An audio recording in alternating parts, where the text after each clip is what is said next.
Isang pinagpalang araw sa inyo mga kapatid. Miss Sampa, welcome sa aking YouTube channel.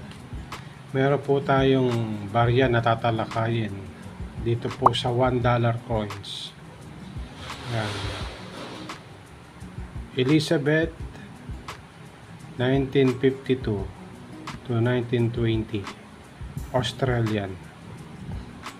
Ayan, ito po yung kanyang likod. The Big Banana. So, talakayin po natin.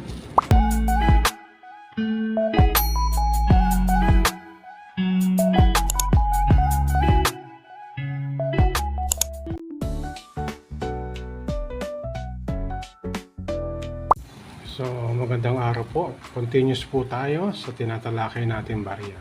Bago po ako mag-start, gusto ko pong i-share sa inyo ito pong nabili kong ayan, KFC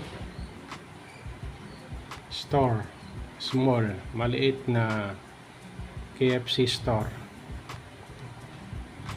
Ayan,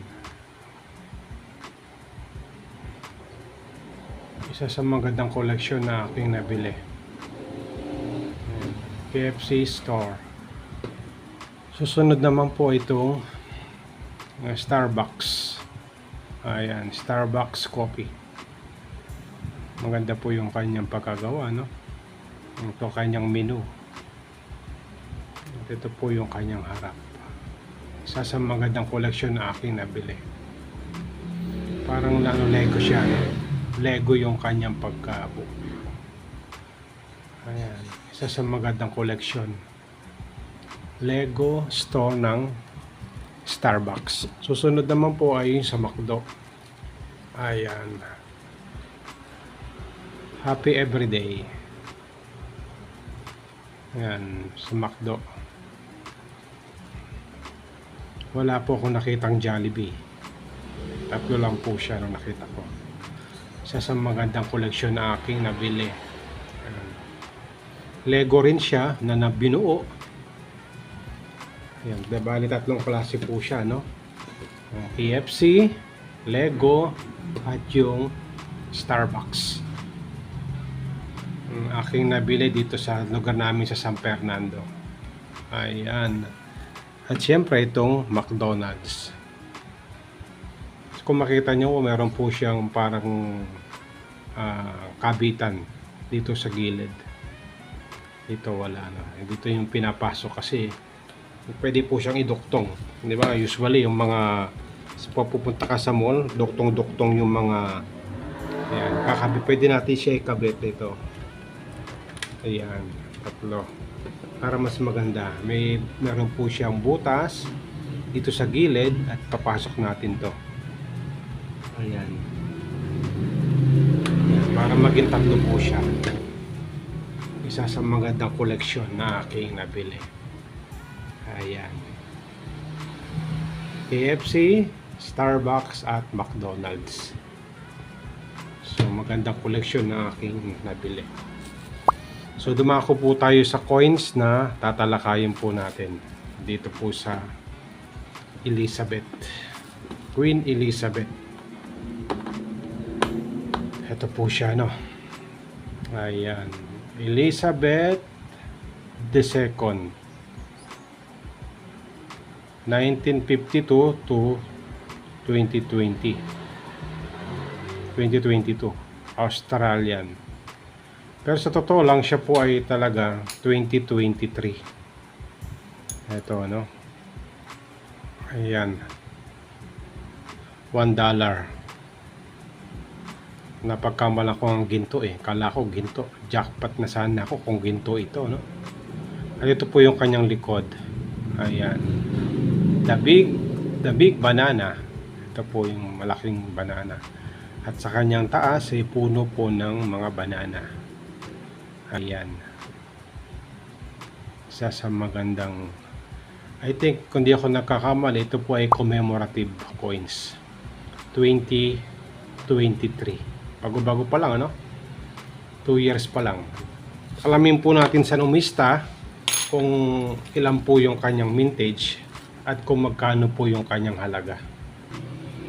Ito, Elizabeth. Ayan. Issued Australian Charles II. Type circulating commemorative. Ito, commemorative coins po siya, no? Year 2023. Value $1. Currency dollar 1966. Gawa po siya sa aluminum bronze. So 92% copper, 6% aluminum. Mas marami po yung kanyang pagka-copper. 92%. 2% po yung nickel. At siya nagtitimbang ng 9 grams. Diameter 20 mm. Thickness 2.5 mm. Round po yung kanyang shape. Ayan. Banana. Ito po yung coins na pinakita ko sa inyo. Ayan. So dumako po tayo sa kanyang bilang. Ayan, vintage. Kung makikita nyo po, meron po siyang 2023 billion BU. I think billion uncirculated, no? Nasa 65%. Ang presyo po niya ay 120. BU in coin card 0.4%. Kapag nasa coin card, no? 20 to 2023 BU in PNC 6%. So wala pong akong idea dito sa tatlong ito. Pero ito po yung coins natin nandito po, no?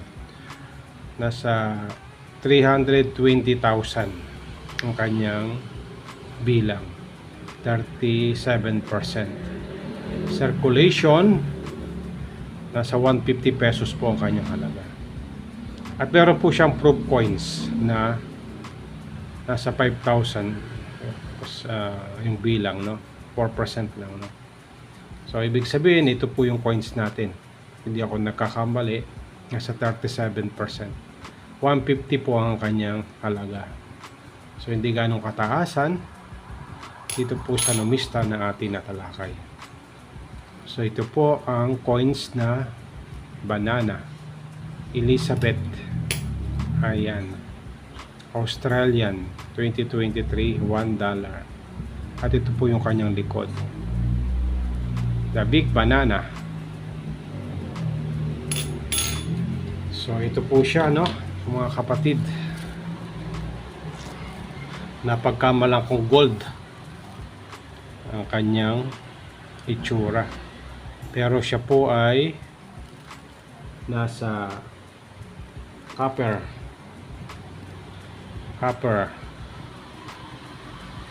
aluminum. Ayan. So sa mga kapatid po natin na meron ito, tinalakay ko lang po, hindi po ako nabili, para magkaroon po kayo ng ideas kung magkano po ba yung ganitong coins na $1 Elizabeth Australian coins 2023. Bago pa lang, no? Maganda po siya, no? Commemorative coins na aking na-collect. So ito po yung kanyang gilid. Ayan. So maraming salamat po sa inyong pagsubaybay sa aking YouTube channel. Kung meron tayo matutunan, please like and subscribe sa aking YouTube channel. Ang dalangin ko, ingatan, pagpalain po tayo ng ating Panginoon. Sa mga kapatid po natin na patuloy na sumusubaybay, marami pong salamat. Shoutout po sa mga senior citizen na patuloy na sumusubaybay sa aking YouTube channel, sa mga coin collector at sa mga silent viewers po natin na patuloy na sumusubaybay sa aking YouTube channel. Salamat po, ingatan, pagpalain po tayo.